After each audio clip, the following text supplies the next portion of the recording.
This Sunday, 350,000 people will pack the Indianapolis Motor Speedway for the 110th running of the Indianapolis 500.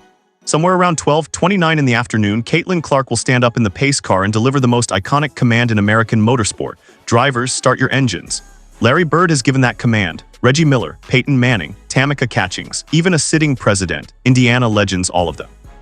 But none of them gave that command on a body that couldn't survive a Wednesday afternoon basketball game 3 days earlier. This isn't a story about the Indy 500.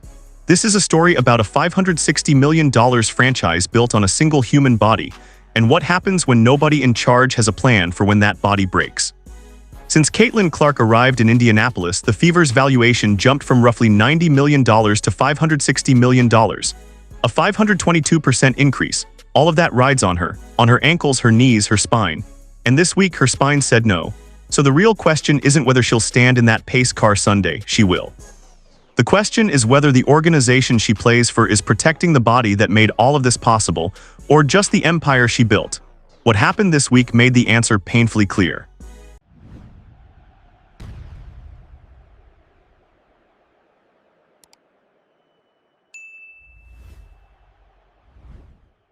Tuesday, May 19th.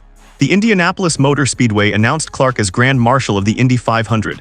That same evening, she didn't practice with the Fever. No announcement, no injury report listing, no managed rest flag, she just wasn't there.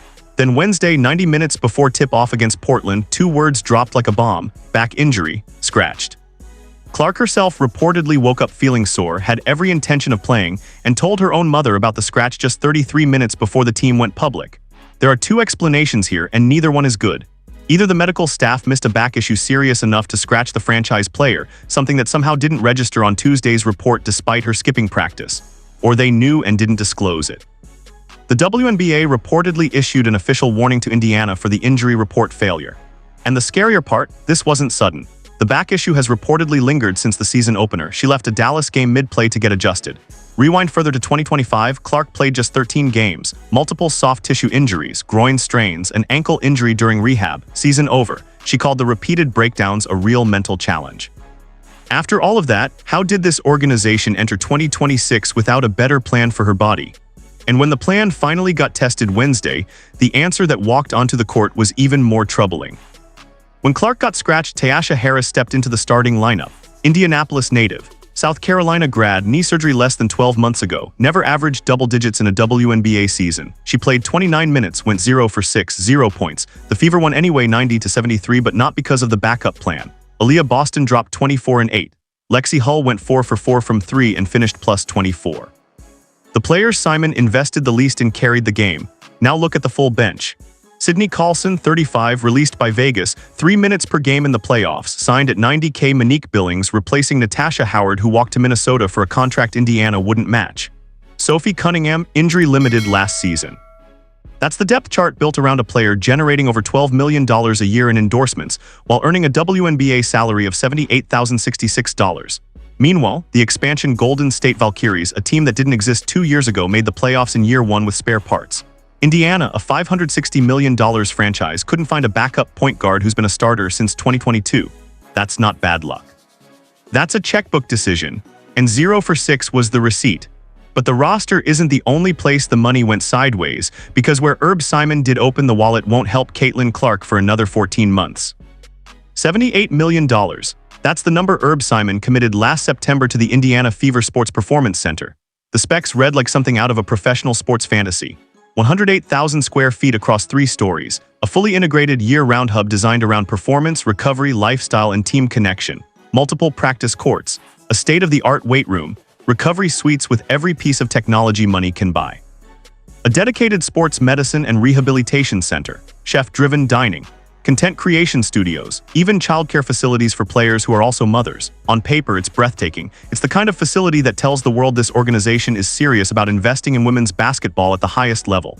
Kelly Crosskop stood at the groundbreaking and said every element had been intentionally designed around the players. She called it a new standard for women's sports. And honestly, she might be right. When that building opens, it could genuinely change what WNBA facilities look like across the league. The groundbreaking ceremony itself was a spectacle. Adam Silver, the commissioner of the NBA and the WNBA, flew to Indianapolis personally to attend. He stood at the podium and spoke about Herb Simon as someone who had been instrumental in every significant development in professional basketball over the past 4 decades. Crosskopf gave her speech. Aaliyah Boston and Kelsey Mitchell stood for the photo opportunity. Gold shovels turned fresh dirt, cameras flashed from every angle, local news covered it live, national outlets ran the story. It was, by every measure, a triumph of optics. A declaration that the Indiana Fever were building something permanent, something world-class, something worthy of the franchise Caitlin Clark had elevated into the national conversation. But here's what nobody asked at that ceremony. Nobody asked what was being spent on the medical staff right now. Nobody asked what was being invested in the training facilities the players were actually using today. Nobody asked what load management protocols were in place for a franchise player coming off a season where she played just 13 games due to recurring soft tissue injuries. Nobody asked about the bench. Nobody asked about the depth chart. Nobody asked the only question that actually mattered in 2026. What is protecting Caitlin Clark's body for the next 14 months before this beautiful building opens a single door? Because that's the tension at the heart of all of this. The $78 million facility is real, the investment is genuine, the vision is legitimate, but the building opens in 2027. Caitlin Clark's body exists in 2026. And the gap between those two timelines is where everything falls apart. You can't recover from a back injury in a building that hasn't been built yet. You can't rehabilitate soft tissue problems in a sports medicine center that's still a construction site. You can't protect a franchise player's body with architectural renderings and press conferences. The concrete doesn't help her today. The recovery suites don't help her today.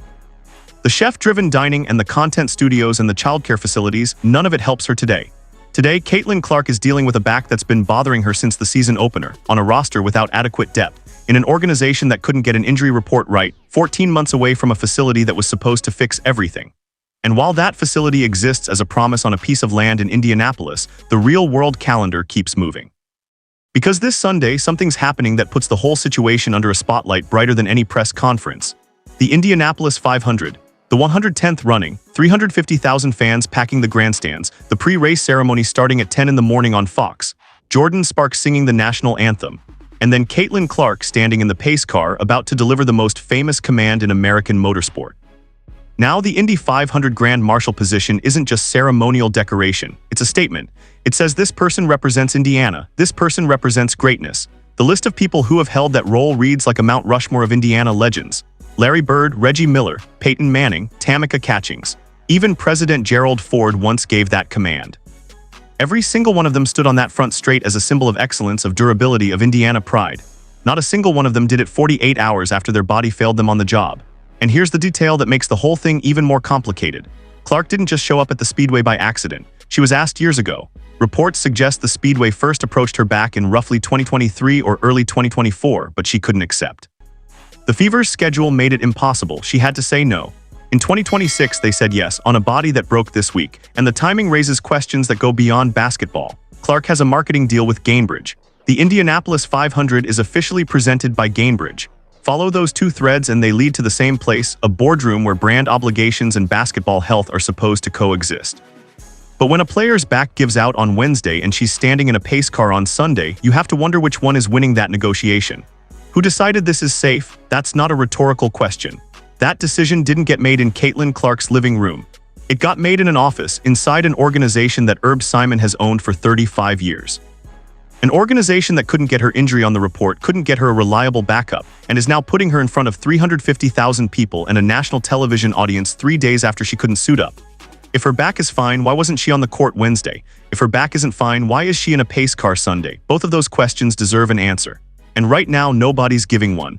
But the biggest question isn't about Sunday at all. It's about what comes after. Herb Simon bought the Pacers in 1983 for roughly $11 million. Kept professional basketball alive in Indianapolis when most thought it couldn't survive. Signed the Fever's check since 1999, got inducted into the Basketball Hall of Fame in 2024. His legacy is cemented, but legacy and accountability aren't the same thing. A Hall of Fame owner, a $78 million facility, a $560 million franchise. And no answer when the most valuable player in women's basketball went down on a Wednesday in May. 14 more months until that building opens. 14 months of Caitlin Clark's body surviving on whatever the current infrastructure provides, a roster without depth, a medical operation that missed or hid an injury, and a schedule that doesn't slow down. After Sunday's ceremony, the Fever play Golden State. Clark either plays on the same back that buckled or she sits. Either way, the bench is the answer. A bench that went 0 for 6. Sunday, Herb Simon will be at the Speedway. He always is. He'll watch Clark give the command. He'll hear 350,000 people cheer for the woman his organization couldn't protect on Wednesday at 5 p.m. And from wherever he's sitting, that performance center will still be rebar and blueprints. So the question every Fever fan needs to sit with is simple. When Caitlin Clark climbs out of that pace car, is anyone in Herb Simon's organization thinking about her body, or are they just thinking about the building? Because the building opens in 2027. Caitlin Clark plays in 2026. And right now, 2026 is losing.